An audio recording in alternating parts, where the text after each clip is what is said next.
Hello everyone, welcome back to the game table. What I want to do today is take some time to talk to you and share some of my thoughts and opinions on the Lock and Load Tactical Core rules. This is for rule set version 5, and this is something I paid for myself because I'm finding that I'm really enjoying the Lock and Load Tactical system, and I thought I would support the company by purchasing out this book. The rules are available for free. And actually in here there's a section where it talks about some other resources you can get to support the game that are free as well. So the rules are free, but I went ahead and purchased the book. And I purchased it because as much as I enjoy the digital rules and the PDF format, it's just something about having paper in your hand, something to actually hold that I really enjoyed. Another thing too that I enjoyed about this is the spiral binding. Now, when you get to some really big rule books, I know certain games use 3-ring binders, which is great because then you can insert, remove, and kind of customize your content. But for me, the next best thing then is like the spiral, because now I can open it, lay it flat, fold it back on itself. It's just a really classy touch. I think the production values of this book are really high. So we're going to look through there, and I'll tell you why I think that. Now, first opening it up, the paper inside is paper. Some of the rule books that come in the modules have kind of this glossy magazine paper, but I think for a book of this size that would be a very expensive thing for them to put out. So you're getting paper, but it does take the ink and the coloring really well. So this stuff stands out. It's really sharp.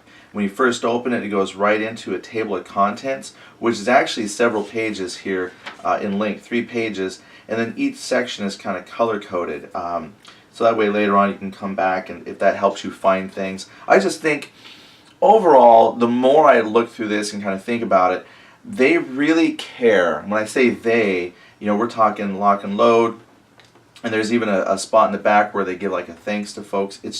It's amazing the amount of thought and care they put into this. They truly want this to be a really good system for folks.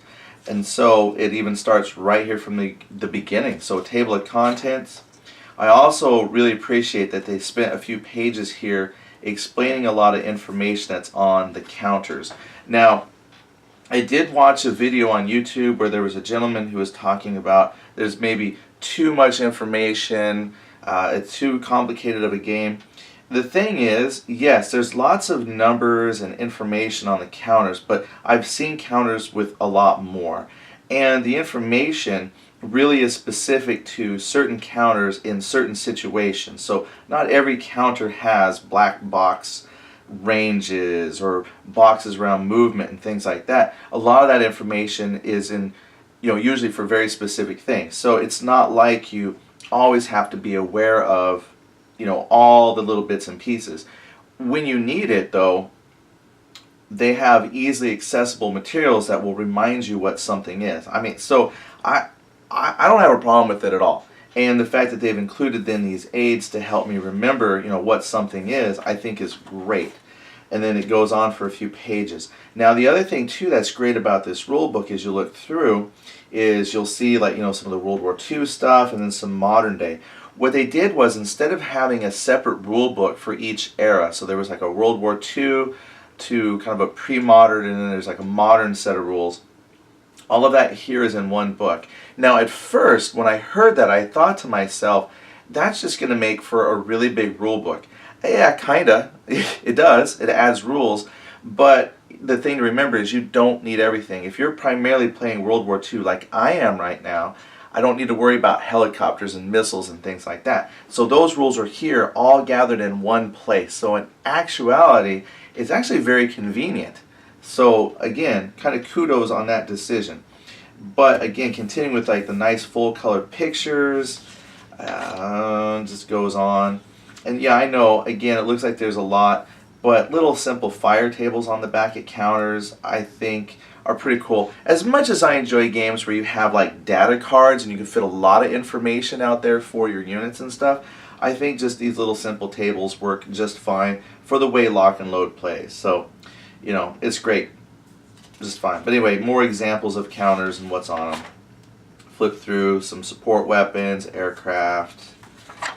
Now, in the beginning here is an introduction, and I think this is kind of cool too. A lot of games, they don't include an introduction to the rule book. Sometimes there's an introduction to the system, the series, some why did we do things, but a lot of that's also kept for the back, which is like designer notes. They've included an introduction to kind of explain why you have this rule set, and I think that's well deserved. They truly have put a lot of care and concern into this book, and I think they deserve a moment to say why. And what's really cool, and this is a question I've asked myself a few times, what's the biggest difference between the version 5 and version 4.1 rules?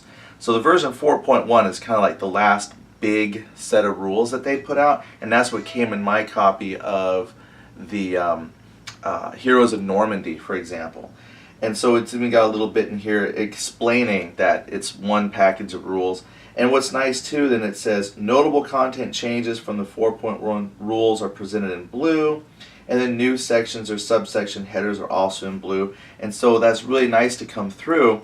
When you're looking, you'll see those differences between the rules. If there was a change or update, clarification, they're in blue. So what that means is if you're really familiar with 4.1, which I was learning from 4.1, but it was kind of nice to then look through here, look at certain sections of the rules, and then the blue stands out as, okay, here's maybe how I used to do something or a previous understanding, but now the blue says, maybe look at it from this point of view. So it's really easy to find some of those rule changes.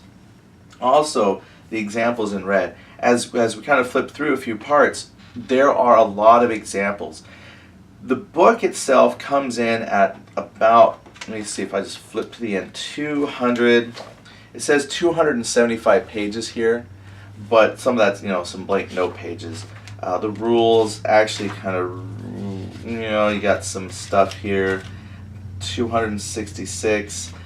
It's kind of a meaty book, but as we look through, the rules themselves are still not overly inflated, and if anything, they're inflated now with more examples, clarifications of items. So you might have taken a 60 some odd page book from 4.1. Now, yeah, it's probably about 100 pages or so, but I think they filled it with useful information. I didn't ever once feel like this was an overinflated rule set. I think the extra examples and clarifications makes the game more accessible, more enjoyable to play. But anyway, you just start going through, there's concepts, and the general layout between this and 4.1 are also, very similar as far as, 5 is combat, I think like 6 is movement or something like that. So getting grips on the rules and the layout is very simple. So here's ordnance firing support weapons. And they got like some clarification rules there that stand out in blue. But if you're looking for the game, as a first-time player, maybe you've thought about it, it looks intimidating, lots of rules, I would say go for it. I did. I actually had the game for a couple of months before I decided to really sit down and try to learn it, because I was intimidated by the fact that it looked like so many rules. But I just had to remind myself, some of the beginning scenarios, you don't need all the rules. You don't need to worry about reading ordnance firing support weapons. Maybe your first scenario doesn't include satchel charges, so I don't need to read that. I might not need to read the jamming rules. If none of my counters have the potential to jam, why worry about that? Just focus in on the basic stuff. And the way that this is laid out and your headings are, nice and clear, easy to find, it's actually pretty easy to find out what you need or don't. And as we continue to move on, ops phase, there's a section here on like rally, some of the basic concepts, your rally phase, the operations phase, and then it goes right into like there's your fire combat. And again, huge amounts of examples. This red section there, that's just all examples. And then they've also got developer notes throughout. And this is really cool too. I like when rules do this, if they put developer notes in there, because it kind of gives an idea of why they do something. Because I've played games before where I'm like, well, why would we do that? That doesn't make sense.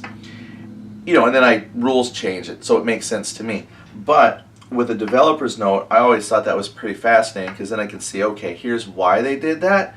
I still may disagree. I still may change it, but at least I get to see kind of the whys. And I always thought that was really good as well. But anyway, we're not going to look at every single page or detail it. But as you can see, I think it is a very thorough. I mean, look here, like the blue was like additional subsections, things like that. This has got other terrain, fords, tree-lined roads, roadblocks, craters, that, you know, things that might not have been in your basic 4.1 rules, but again, they're here as additions, so you might not need that information right away. Flipping through, single man counters, armor leaders, going into ordnance and the vehicles. So everything is still here, but again, lots of examples.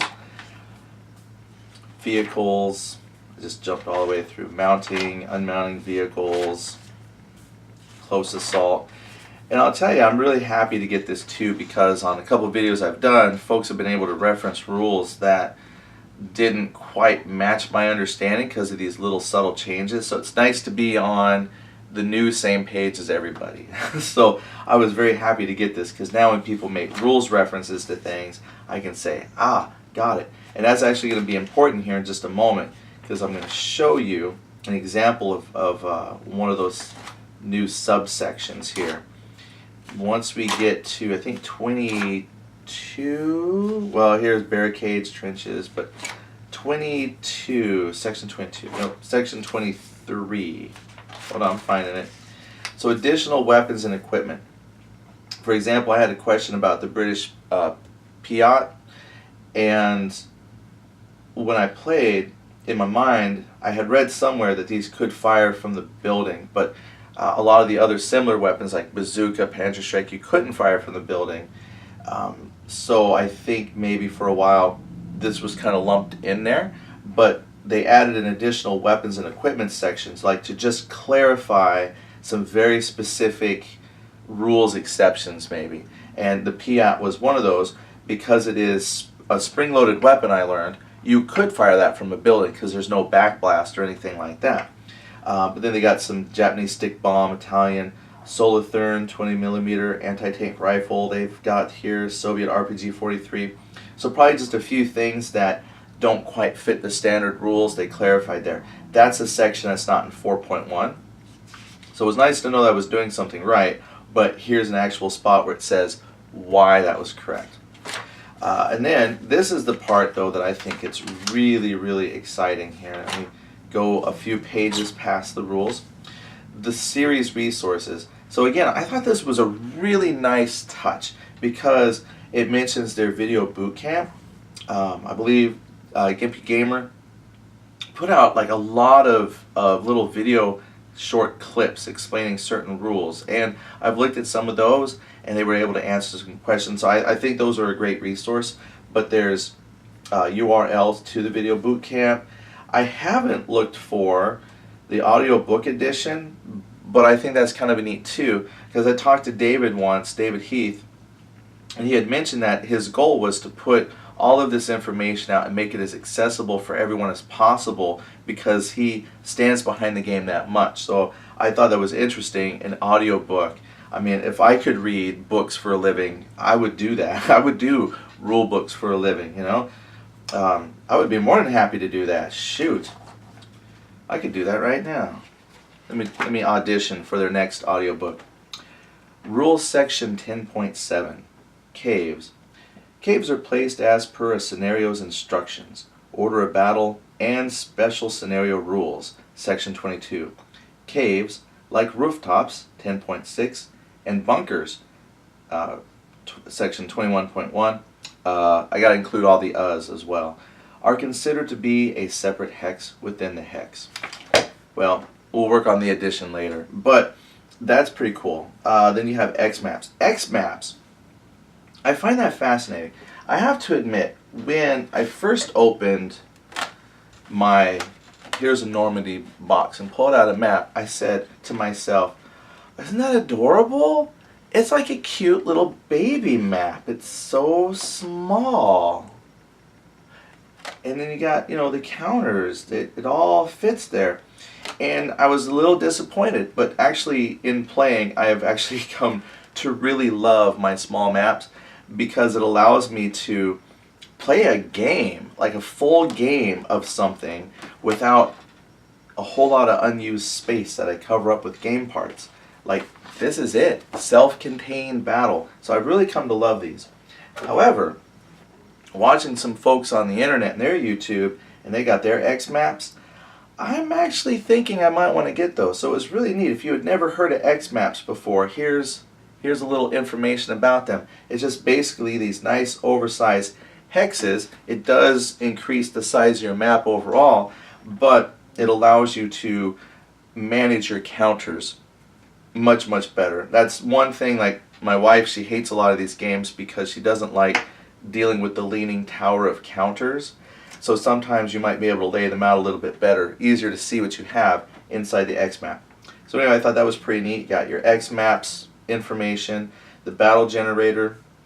The battle generator I purchased, well, mine was a PDF, so I don't know if this is the same one, but it puts like all the information from all the modules into one product and gives you rules on how to auto-generate scenarios from there. So I thought that was pretty awesome. Lock and Load Solo it mentions, which is a box set with these. I haven't seen it. That might be one of my next purchases. Is like these tarot-sized cards with instructions for the AI and flow charts and whatnot. Then it also talks about, what is it? Oh, that's the Solar System. Vassal. So I'll point this out. If you've not heard of Vassal before, if this is kind of your first steps into wargaming, there's a website for it, and there's a lock and load section of information. But pretty much, it's a free gaming system that allows folks, the idea is it allows people who own the game to play across the country, like a visual play-by-email system or real-time playing. So it's like a virtual tabletop simulator. So almost all the modules, well, I don't know if all of them are there, but I had Heroes in Normandy. So the new Heroes in Normandy is there in Vassal. But anyway, you can download it and you play the game in kind of this virtual presence on your desktop. And then, of course, like I said, you could reach out and play with other players as well. But it is free. It would be nice if you had purchased the game and then got this, but you are actually able to get, like, the starter kit is on Vassal, has a Vassal module, and you can get that for free. But anyway, it talks a little bit about what Vassal is. Something called Battle Gear. I'll have to look into that. I'm not too familiar with that. But it says items to enhance players' gaming experience. So I don't know what lock and load battle gear they have.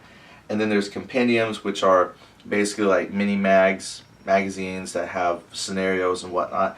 So why did I think that was neat?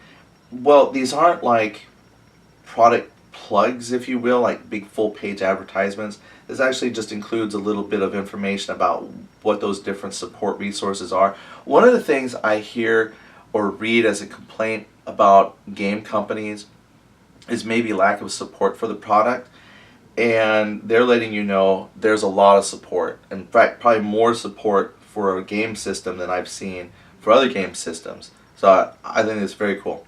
Alright, so flip on. This is, okay, so here we saw it was like 270 pages, so we're actually at about 133 pages total of rules. But again, that's the World War II Modern. Also, it includes more examples.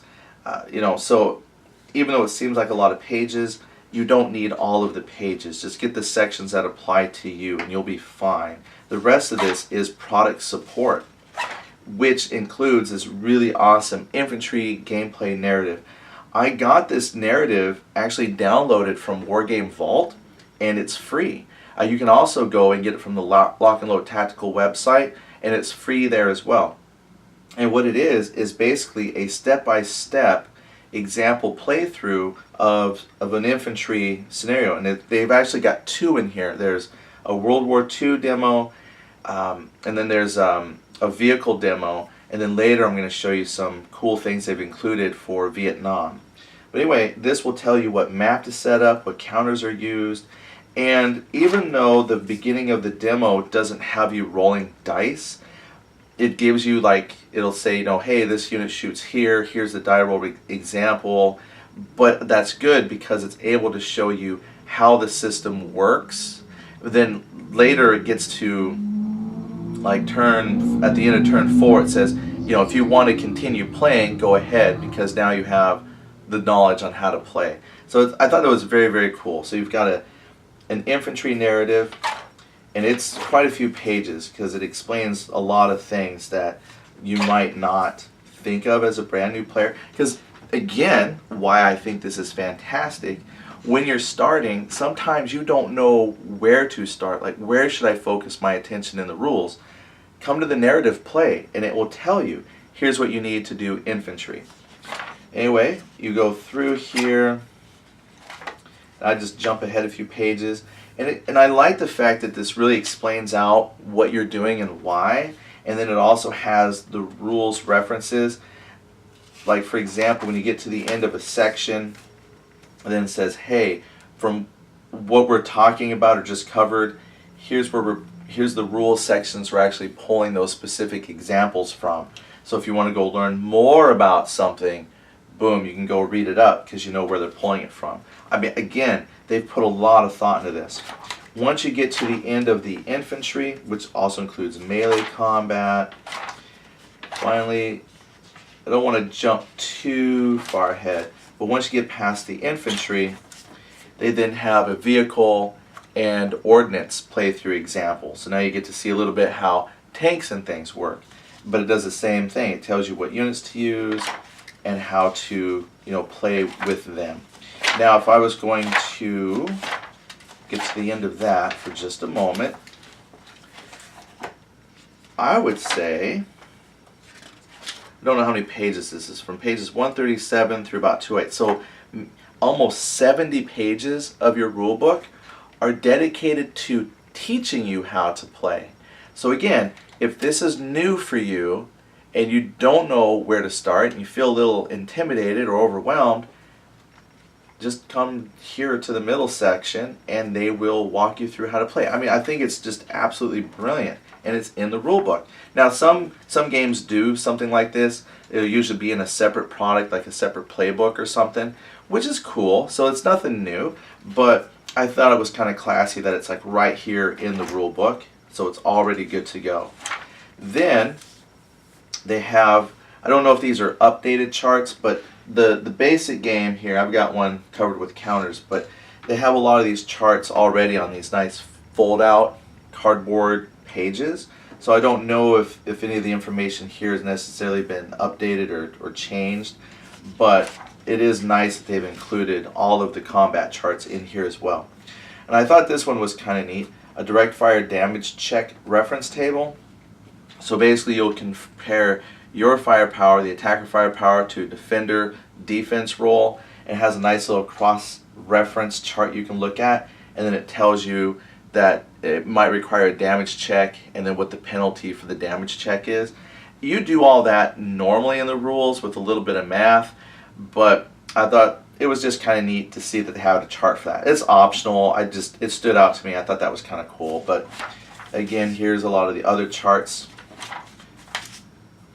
So if you wanted, you could probably print these out from the PDF and play the game from those charts. And I thought this was cool too. They've got these little summary charts on different things, assault, fire, low crawl, things that I sometimes forget about. It's really nice just to come in and have these little reminders how to do things.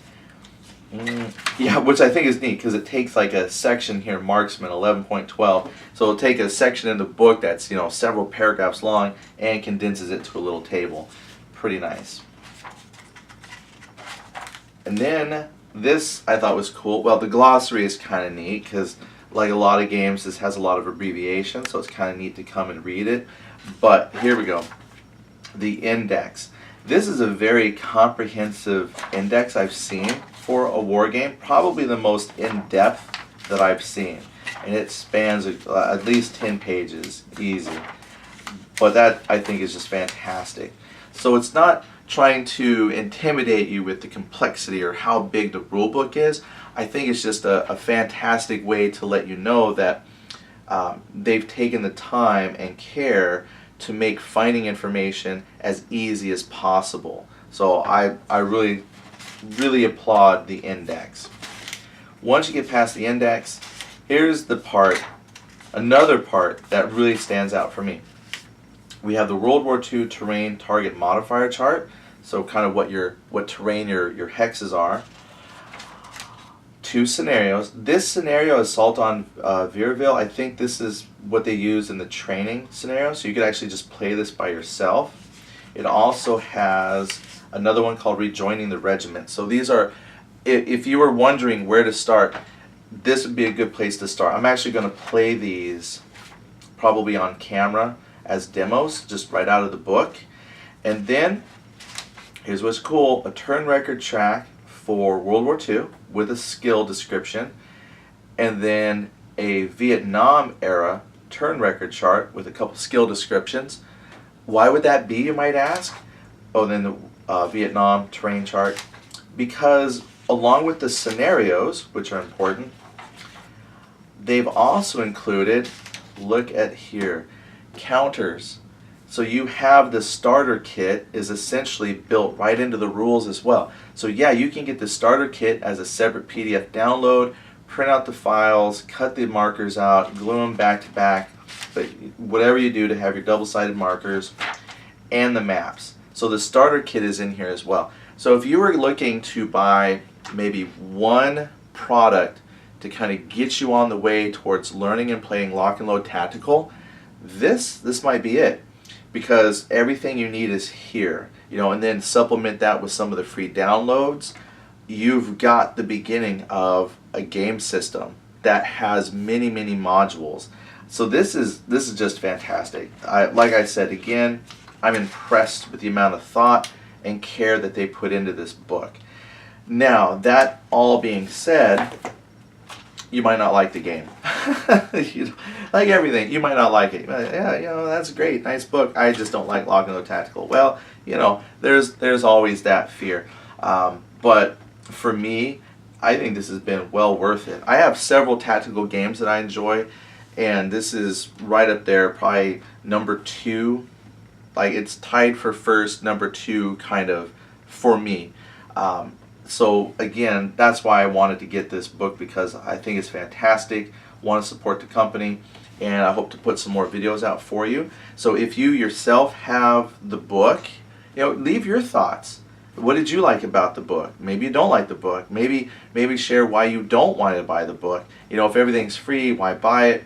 You know, I'm just curious. I really enjoy some of the community chat we get on some of these videos. So if you want to leave some comments about this, please do. Anyway, thanks for tuning in, and we'll see you on the next playthrough.